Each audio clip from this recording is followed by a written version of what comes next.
السلام عليكم ورحمة الله وبركاته. أسعد الله صباحكم وجميع أوقاتكم بكل خير. قصة جميلة عجبتني فحبيت أشاركها معكم. هذه قصة سوداني أتى إلى المملكة لقضاء العمرة، فذهب إلى الحرم. بينما هو جالس في الحرم وقت الصلاة، ما بين الصلاة والصلاة، فجلس جنبه شخص سعودي، فأخذهم الحديث: كيف الحال وأخبارك؟ تمام والحمد لله. وكيف الوضع؟ من وين أنت؟ من السودان. وأنت من وين؟ من كذا كذا. المهم، وإيش تشتغل؟ والله قال له أنا أشتغل راعي أغنام في السودان.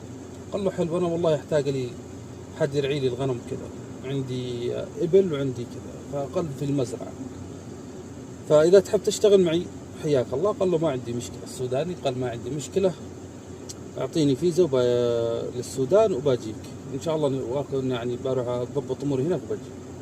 فتوكل على الله السوداني بعد ما خلص عمرته وذهب إلى السودان. أجت له الفيزا، ضبط أموره كل شيء وتحرك، توكل على الله، تحرك على المملكة العربية السعودية. طبعا وصل لمنطقة العمل اللي هو حيشتغل فيها، ورى له المكان والحلال وإيش يشتغل وإيش ما يشتغل ويربيها وكذا. فكان السوداني يعني من حبه لعمله وأبدع في عمله، كان يشتغل عشاش صغيرة، بيوت صغيرة اللي هي العشة من عسف النخيل وكذا. فكلم الكفيل قال له إذا ما عندك مانع، فالناس اللي حواليه يعني طلبوا عشش في مزارعهم وكذا. فكلم كفيله قال له إذا ما عندك مانع إني أبيع واشتري في هذه الحاجات. قال له ما عندك مشكلة، توكل على الله واشتغل فيها.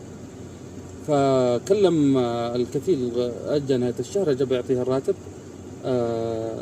قال له إذا تحب تأخذ راتبك أو تخليه عندي، لأنه هنا أنت تعرف المكان كيف، ما عندك مكان تحط فيه الفلوس، فإذا تبغى نجمع لك رواتبك كلها وقت ما تبغى تمشي تأخذها ما عندك مشكلة، تبغى تأخذها الحين ما عندك مشكلة. قال خلاص خليها عندك. فقاعد يجمع له رواتبه، وكان يشتغل في هذا العشاش الصغير، وكان برضو يعطيها للأخ السعودي. المهم فيما بعد طبعا صاحب الحلال كان عنده الإبل وكذا، ما كان يبيعها، كان للتربية، وكان يبيع منها اللي يعني تمام، ويخلي يعني يبيع جزء منها وجزء منها يخليها. فالمهم العامل كلم كفيله قال له في طلب على الأغنام وما أغنام، فباب إيش رأيك بربي لي كم واحدة معايا على الطريق وكذا وأبيع فيها وكذا. قال له ما عندك مشكلة.